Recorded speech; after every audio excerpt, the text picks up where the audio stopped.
Hi guys, in the last few weeks I have been reading a lot with the decade of the 20s being compared to the roaring 20s. Think of the time of Art Deco and say Leonardo DiCaprio in the Great Gatsby. If we do take a closer look at the arguments, there is a strong indication that the 2020s could be a phenomenal time for investors. So let's get in the mood for this. Just before we delve in, let's take a moment to breathe and reflect where we are in the UK. So this week we've seen the rollout of the much awaited COVID-19 vaccine, and this has to be great news for the economy, not just for the UK but the world as well. It definitely feels like the beginning of the end of an era. I also think that the reaction so far has been more muted. This has been good for household balance sheets, both in the US and the UK, and debt as a percentage of disposable income is at its lowest levels in 25 years, which in short says there is a lot of consumer spending that has been pent up. We have to remember that of course there is that debate that once the habit to maintain a saving is in force and we get used to maintaining the high savings rate, will we keep it? That's the big question. Sure, there's those that tune into my channel that are prudent than most. However, the question is, how long can we sustain no eating out, no holidays, no shopping binges? There's also that issue of when we think about pent-up demand being one big release of steam. Like for instance, my toddler having a sugar rush after eating one tiny little slither of icing on a Krispy Kreme donut. The rush is real, but all in all, it will be short term and it will pass, as with all things. And actually, it won't leave a meaningful legacy on our global economies. Well, let's sprinkle some facts and discuss the actual issues then. One of the key aspects of the argument that push for a decade growth rather than a single year is that it will prove to be a systemic shift in our global economies, and that we will move from a predominantly deflationary period since the financial crash to a more inflationary period. There are two sides to it. At the first instance, what matters is how the banks will deal with it. What about the banks then? Now, there are of course problems with inflation and deflation for that matter, and we have discussed this in standalone topics alone. The most likely issue will be what we call policies of financial repression. Gosh, all these technical terms, what do they mean? Financial repression policies comprise policies that result in savings earning returns below the rate of inflation in order for banks to provide cheap loans to companies and governments and reducing that burden of repayments. And it's really handy when governments have huge debts, like now for instance. Now again, we have talked previously about the problem of holding cash as an investment anyway, and how it doesn't really make sense for investing for gain. So this shouldn't really be anything new to get our heads around. The second factor is the government, and that's the other side of the equation. It's how politics and government will put the burner on growth, and rightly so when central banks are following a repression policy style, and that's the clearest marker of a new dawn.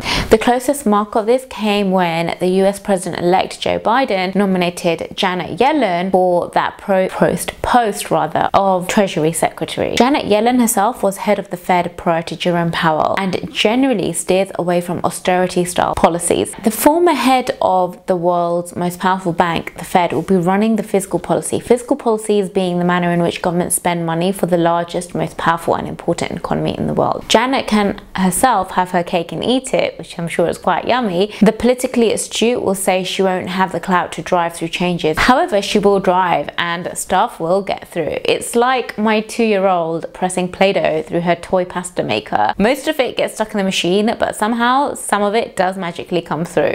And this itself is starting to reflect in bond markets, which signify long-term interest rates which have been very low starting to ebb a little bit higher. Likewise, in the UK, Rishi Sunak is a little bit jittery about the high levels of national debt, but is less inclined to do too much about it. Both tax rises and spending cuts will be driven by the politics, so we may have a few typical policies of targeting the rich. But these policies give the impression of effect but won't make a dent in the national economics and national debt levels. Instead, in both cases, we will see central banks writing checks on governments for years to come. So where will all the money go is the question. Well, let's get into some theories, and one of those is surprise green infrastructure. But experts really don't see too much of a challenge when it comes to green tech and infrastructure. It's uncontroversial and a perfect excuse for governments to spread the cash around. So shall we be splashing the cash into green assets, and what will they be? see. To be honest, a lot of the current growth is priced in, which isn't to say it won't grow. When you look at the likes of Tesla, well, it isn't cheap, is it? And instead, I wanted to focus on chats of two other areas I have been reading about, which seem to have gotten a little bit stuck in recent months and years, and should see some form of elasticity, guys, both to bring it back to normal, but also spearhead and participate in the roaring 20s growth beta. And they are commodities and value. And I like the argument for this because it's quite simple, and you know how I like simplicity, and that is a long bear market has stifled demand in the commodity sector for quite a while. However, with the burgeoning of, say, the green infrastructure spend, which is already priced in, we should see this as a good positive push on commodity prices as demand heats up. Now also, you guys know I love diversification, and if the rationale of this makes sense, and it does for me, there are about 7 investment trusts listed on the LSE, and the CQS Natural Resources Growth and Income being the widest diversifier. There are, of course, more specific trusts focused on gas and oil, precious metals and steel. So there is something to take your fancy if you like the play. It sounds quite promising and trading at double-digit discounts with yields of about 5%. So it is great for those dividend portfolios as well. The second point I wanted to mention was value. And that is the value segment, which I'm continually being intrigued by. Being in the UK, we don't have to look far to know that the UK is cheap, being battered with Brexit, unconvincing political leadership and a service provider economy. Now we are actually back, guys. Even at the bigger, broader scale, the segment has suffered with low inflation and low interest rates, but with the vaccine bounce, it feels like the tide is turning a little bit. Buffett is certainly beginning to appear on my YouTube feed more often these days, guys. And I like the second bit even more because we don't have to do much to partake in the value bounce, right? GS themselves believe that the S&P 500 will cross 4,000 by the end of next year. That's a 9% increase.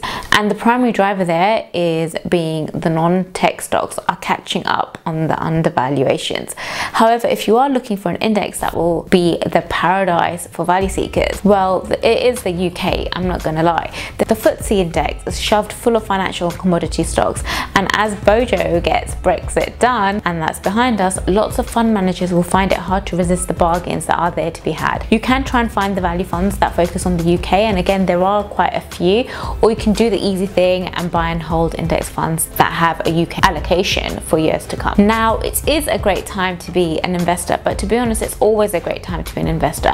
And I have a few videos here, maybe one here and here, which will demystify the first steps. So I'll see you over there.